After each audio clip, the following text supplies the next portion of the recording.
You're watching Road to Success, the key to your next level in business, where our goal is to see you succeed. This week, our guest is Samantha Jerry of Little Cake Girl. Yes, What Little a- Cake Girl. Okay, tell us about Little Cake Girl. What is that about? Little Cake Girl is the brand behind all this work that you're seeing here. We are in the business of cake design. We do custom cakes, luxury cakes, which includes what you can see here, a lot of wedding cakes that we do, and custom cakes for weddings, for birthdays and other events. And how did you get the inspiration for Little Cake Girl? I started to bake when I was a young girl at home with my mom, and I would just experiment with a few things, try a few cupcakes, a few tiny little cakes at home. And I really enjoyed it. And my parents really encouraged it because they would carry the cakes to work and come back and say, "Can you please bake another one? That one finished." And so I quickly learned my way around the baking kitchen and the baking ingredients. And then eventually that kind of died down a little bit because then I had to, get serious with schoolwork and all that. That began when I was about 9 years old. Wow. Yeah, and so I didn't really think about it much later in life, in my teen years, but it came back. It came back heavily when I was in university. Yeah, And the interesting thing is you studied IT. I did study IT. Yeah. Yeah. So I always had a love and a passion for IT, which I still do, and I always knew that that's what I was going to study at a higher level. And so somewhere in between that degree, I don't know what happened, but the creative side kept knocking, and I didn't feel like IT was satisfying my desire to be more creative. And that's the point where, around 2010, where I began to experiment a little bit more in the kitchen. Yeah. I just knew that this time around, I was not going to just be a baker, but I wanted to bring all my creativity to the table and to create works of art through cake. Yeah. Yeah. So, Masa, did you have to study to do this, kind of come up with these kind of creations? Two things. One, I did do a local course because I really wanted to understand how to work with edible sugar paste so that I can be able to create things like this on cake. But I can say that predominantly I spent a lot of YouTube hours researching about how they do it, the more developed sides of the world. When it comes to these industries of cake Yeah, baking, yeah. everybody around the corner is baking Yes, a cake. yes. What sets you apart? To be honest, I don't have an answer to that other than the fact that this is such a passion for me. I do this with laser focus because this, I believe, is what God has given me to do. So I don't spend a lot of time comparing myself with other people. I just do what I feel is right and at my level, and I keep pushing my boundaries. At what point did you formalize this business? When I was sure that I wanted to start this as a business, I started very, very small, but I did register a business name in 2010. Reason being, it was a plan. I knew I was going to do this. I had 10,000 shillings, and I said, okay, I'm going to take a break from what I'm doing right now, and I'm going to register this business and start. Because I was actually very confident that it was going to grow. So I did register a business name, and that time it was Bliss Occasions. Later on, I came to change it to Little Cake Girl in 2013. Why is that? I wanted to have a more unique name. As you've said, there are many people in the industry. I felt that I needed to have a name that now would set me apart from other people, a name that's not very generic, and a name that's extremely relatable to who I am, because I am this business. And so, I'm 4'11". Little Cake Girl, everybody knows I'm the little one who does cakes, So Little Cake Girl just felt really right. Samantha, how did you start marketing yourself? Because everybody is doing cakes. Yeah. One of the things I knew from the beginning was that I needed to build a portfolio. I needed to have cakes that people can see that I've already done. So when I did my very first cake in 2010, I made sure it was the most beautiful cake I'd ever made because that's the cake that was going to sell to the next client and so on and so forth.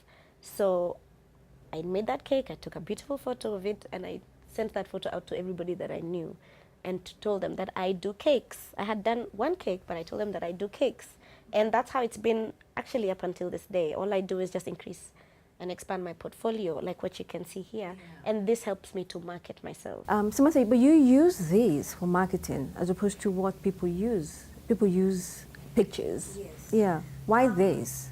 The main reason is, just like you said, most people will have an album. When you come and ask for, can I see the kind of work you've done, they'll whip out an album. But when you come to our bakery, you will walk into the album. And for me, this experience is a lot better than, just having a book. What do you call this? Basically, it's just a centerpiece. And how long does this take to do? So this would take around maybe a day or two to make, depending on how busy we are with other actual orders. Yeah, this would take about a day or two. Some more, some less. And what is the process of making the centerpiece? Basically, we do the same thing we would do as though it was a real cake. Okay, so we take the material, it's already shaped in these rounds, and then we cover them with fondant, decorate them, stick the flowers on them. We do these separately, and we do it in stages. Okay, Samantha, we must take a break, but when we come back, we want to know how you cost your cakes. Yeah? Yeah. You're watching Road to Success, the key to your next level in business. Don't go away.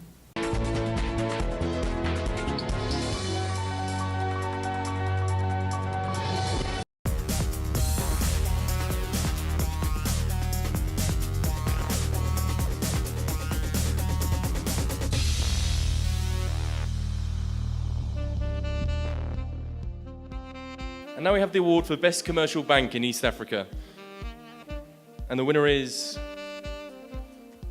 Equity Bank. Equity Bank has been named the best commercial bank in East Africa as Equity Group Managing Director and CEO Dr. James Mwangi took the prize for the Banker of the Year. And we have the award for the Best Commercial Bank in Kenya. And the winner is Equity Bank. Equity also took the Best Commercial Bank in Kenya trophy, presented at the 5th Banker East African Banking Awards ceremony held at the Radisson Blu Hotel in Nairobi. The awards are a recognition of the effort and success by industry players as they strive to better business and customer service. So tonight we recognise and celebrate the excellence of performance, growth, product innovation and customer service across the banking industry in East Africa. The bank won 5 awards, altogether including Best Digital Offering in East Africa and Most Innovative Bank in Kenya. The 2 awards acknowledged the bank's continuous digitization on the mobile Equitel and online easy banking platforms that offer clients convenience, choice, and control. Matthew Amlot, editor of Banker Africa magazine, said Equity Bank's increased innovation had been recognized by industry peers. Well, Equity Bank itself has had an excellent year where they've increased and innovated in new and interesting ways. As such, they were obviously decided for by the voters as having been recognised as such for their successes over the course of the year. Commenting on the Hall of Awards, the Credit General Manager Samuel Ndungu said the accolades validate the bank's model. The awards are important to us because they validate what we are trying to do, confirming that our strategy is right, confirming that we are doing what is required by our customers out there. The recognition means that we are in touch with the reality, and as an institution, it means that we align and we are focused on achieving our mission and vision in as far as transforming our people is concerned.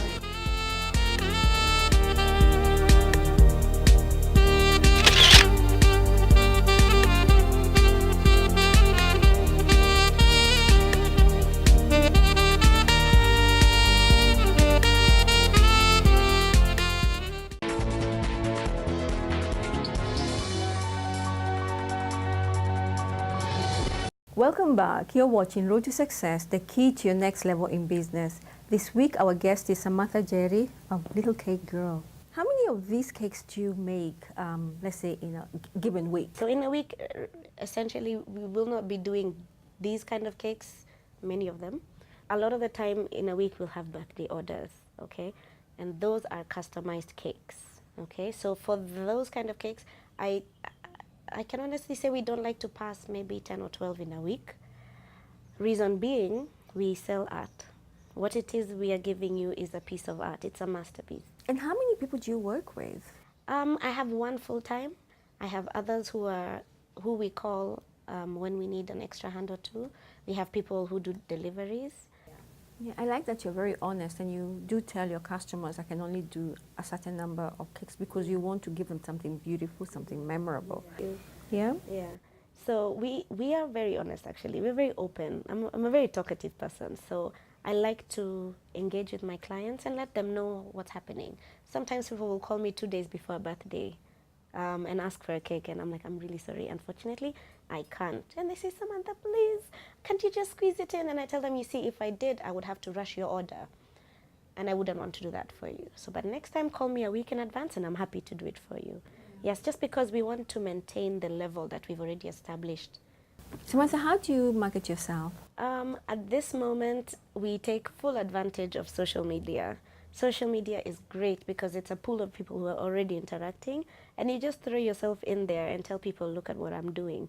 So I've used social media successfully for the last, I would say, about 8 years, and it has brought nearly all of the business that we have at Little Cake Girl. So when we do cakes, we post some of them we post, some of them we don't. But a lot of the showstopper cakes are the ones you'll find on our Instagram page, just to give people a picture of who we are and what we like to do. Who is your customer? My customer is the person who understands good things, a person who has good taste. This kind of work takes a lot of time to do, so we like to have customers who appreciate value and who will understand the price attached to this kind of value. Because this is a premium product, this is a premium service, this is a premium experience, we have the kind of customers who are very happy to pay for this. And those are our clients. We don't really shut the door on people. There's always a way around everything. But we generally stick in the upper middle class market. Yeah, yeah.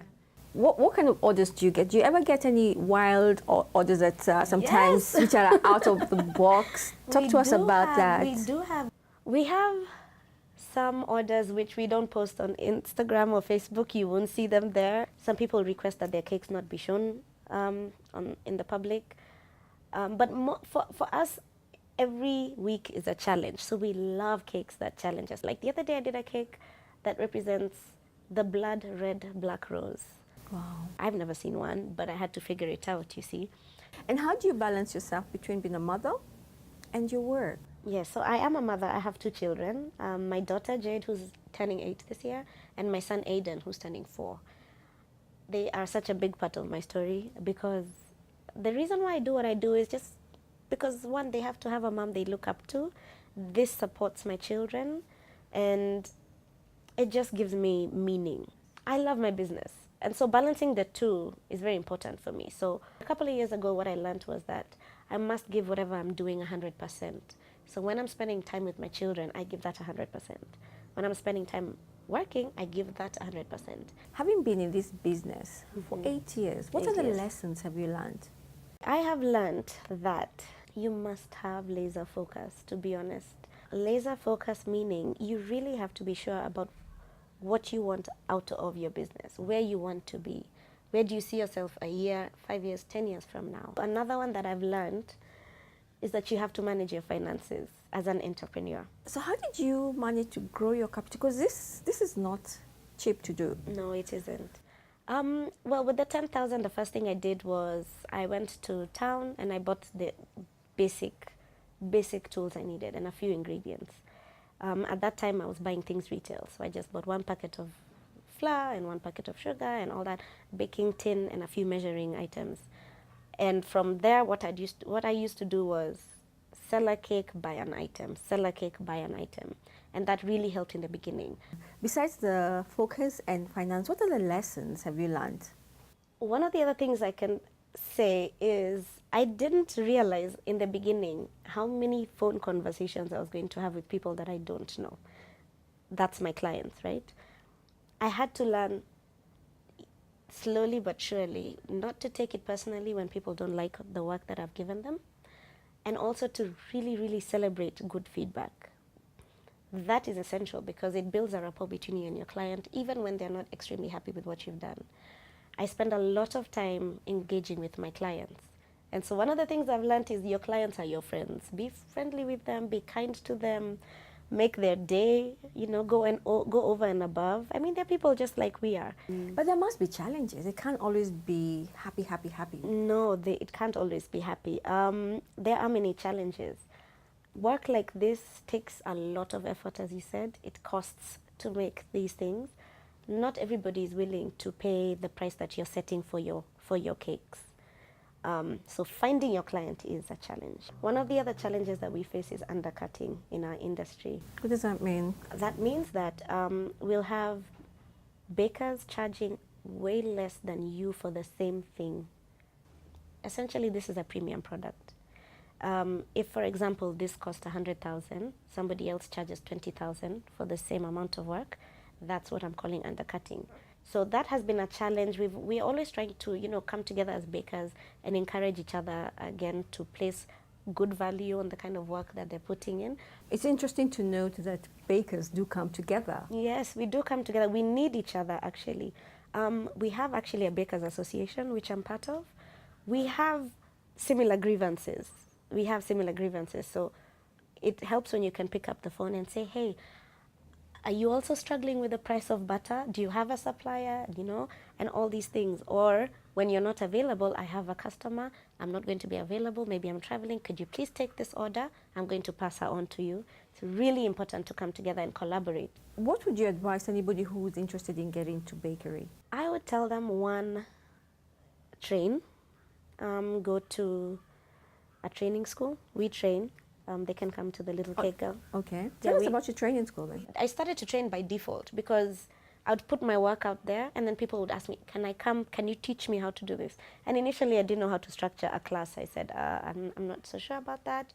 But eventually I said, okay, so this is another potential income stream, and it will enable me to have a group of people who are coming up into my level, which also is a good resource because it's nice to know that I have a bunch of people who I've trained, who I can call on when I need them. If we have a big project, I can call on any one of them. Samantha, 8 years from now, where will you be? Where do you see yourself? I love to teach and I love to mentor. So I know that that's the direction that Little Cake Girl is going to take at some point. We'll still be baking, we'll still be very well known in the industry, just as we are now. But yeah, it's going to be a lot of inclusion of other people. Thank you, Samantha. Your story is very inspiring. And I know it will help a lot of people to know that you can actually turn your hobby into a business. Thank you for your story. Thank you too. Thank you for having me. You're watching Road to Success, the key to your next level in business. Don't go away.